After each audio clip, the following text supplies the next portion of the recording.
Good morning and welcome to the new edition of Dr. Lamba's Awakening Call. 70 years back, an organization was created apparently to have a monolith fighting bloc against the communist Russia and its allies. At that time, there were not many allies. It was basically Russia,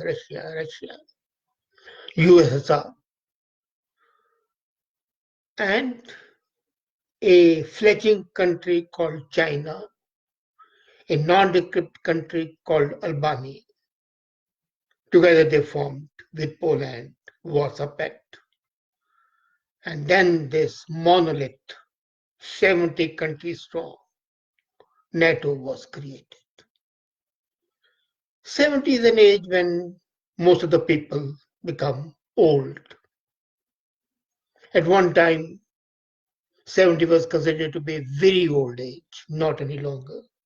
But here, 70 years of age have shown that the organization which was created is really becoming aged. And it is cancer ridden, the cancers being the mutual suspicion, the insults, the selfishness, and the perfidy. I remember I was very young when Mr. Yu Nu, at one time the Secretary General of United Nations, came to India, and at that time I was just entering the field, and he described NATO as nauseatingly appalling, tasteless organization. Just imagine. And that happened when, as I said, was very young. And I still remember. And what he said at that time seems to be very pertinent. It is tasteless, it's appalling, it's nauseating, and it's still an organization. Some people may feel that it's an old club of grouchy old guys, selfish, self-centered, each wanting to enhance his own sphere of influence, and contradictory. Any organization which has internal contradictions cannot survive long. And if it survives, it's only a crumbling edifice having a nice facade outside, and inside nothing but ruins. After watching weeks of supposed allies trade allegations of betrayal and insulting each other, the delegates are in London this week, and each one of them is wondering who is going to stab other in the back. The main questions are influence, money, and the bitter recriminations are there,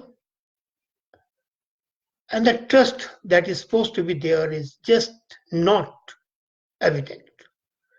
Now, for decades, these 29 countries have been reassured by an ironclad guarantee in the Article 5 of its founding charter. And that reads, an armed against one or more of them in Europe or North America shall be considered an attack against all of them. Isn't there the shade of Alexander Dumas' famous novel, The Three Musketeers? All for one, one for all. Until today, this ironclad guarantee has been invoked only once, and that was at the request of Canada after the 9/11 attacks in USA. But the result, you can evidently see, one of the leaders, President Macron, calls it brain dead. The other leader, President Erdogan of Turkey, is nearer to Russia, the avowed enemy, than to NATO principles or NATO countries. And once when this agreement, one for all for one, was invoked, the result was 150 Canadian soldiers lost their lives in Afghanistan. And other countries didn't lose much. Until and unless the trust factor is there, the alliances have no meaning. Now, if we see on one part, the biggest stumbling block today is that Russia is perceived to be a danger. But is it really perceived to be? If Russia is a danger and an enemy, then Europe would be shivering and dying of cold. The gas supplied by Russia is sustaining Germany and most of the countries. So that is why they are just lukewarm in upholding NATO. Turkey is dependent on Russia and has just recently purchased S-400 missile defense. President Trump has his own grouse, and he is saying that why should we keep on contributing 22% and even more, while other countries are not contributing even 2% of their GDP to the budget of NATO. Even Canada, which wastes millions of dollars in funding some harebrained schemes, is not contributing 2%. And this is causing a lot of heartburn. So much so that President Trump has reduced the contribution to NATO from 22% to 16%.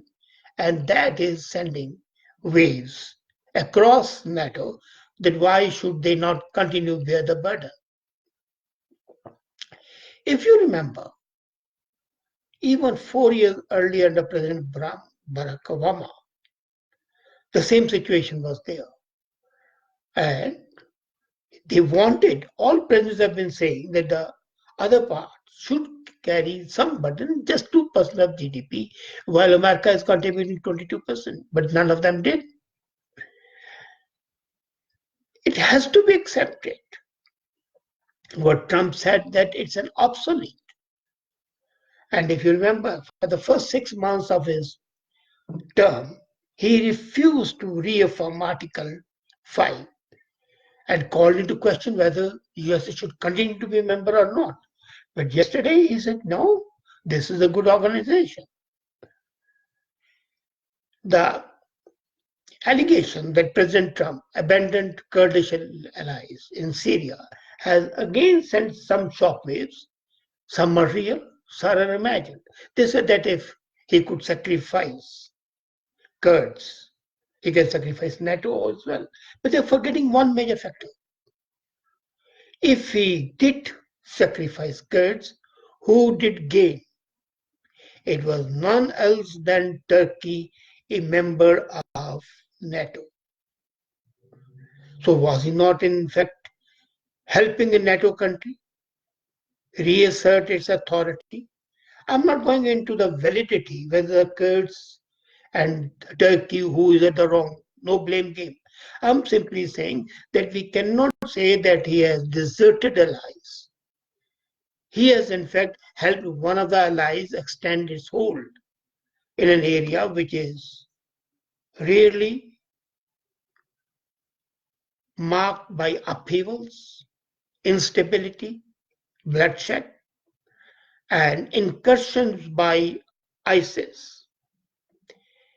It's not just that the United States bailed out the Kurds, because we think we have seen a version of that in a movie before. It is a no-notice way of doing it, but it has been done. And nobody can deny that his main concern always has been America first. Now let's come to France. European leaders, everybody is saying that France President Emmanuel Macron's statement that NATO is from brain death, and in fact questioning Article 5. if a prominent member says it's brain dead, then naturally he should be given a decent burial. Let's withdraw the life support from that. And the first step should be America should say, no, it will contribute only 2%. Then why did Macron say that? He knows that with the withdrawal of UK from Brexit would reduce, though Brexit, he'll withdraw. I mean, UK will withdraw, but it will continue to be a member of NATO.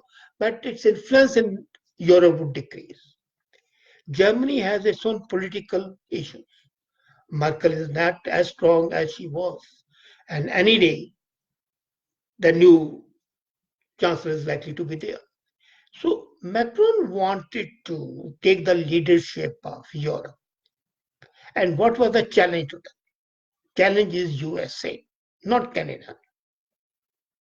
So if USA is a challenge, why not say it's a brain dead and then have another organization where the leadership can be assumed by Macron? But then he has his own nemesis in the form of Erdogan, Turkey.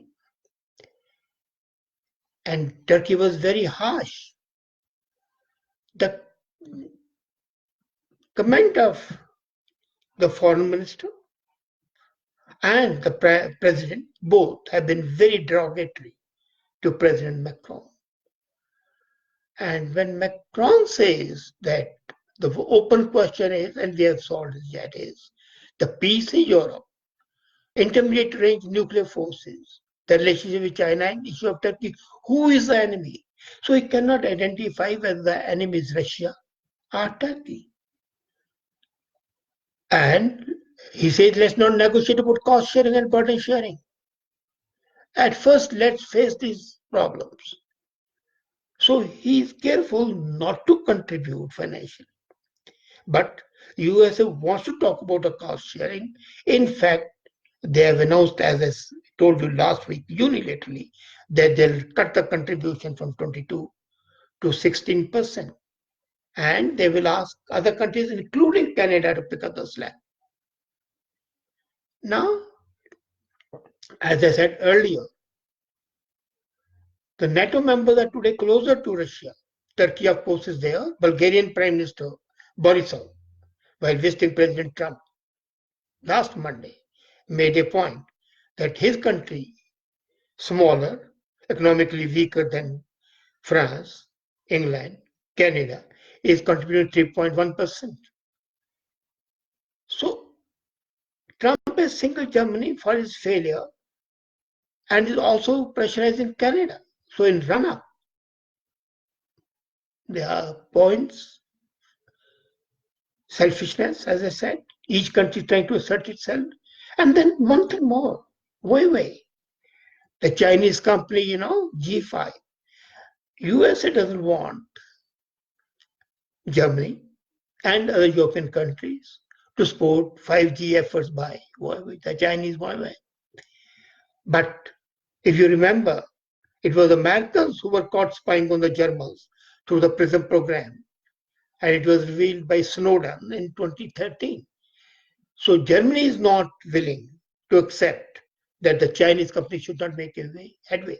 And if Chinese company makes a headway, then how is it that NATO is a monolith to oppose communism? Because China and Russia are the leaders of communism. As a matter of fact, China is a bigger danger than Russia is. And if you remember, long back, Turkey had said, sorry, not long, but just last week back, that brain dead is really not NATO, but it is President Macron. And that was really horrible. And when the foreign minister said that Macron is trying to be the leader, filling the void in Germany, then he said, you are brain dead. These were the exact words of the foreign minister. And Macron shot right back, arguing that Turkey's attack on Kurds was at cross purpose with NATO mission to oppose ISIS.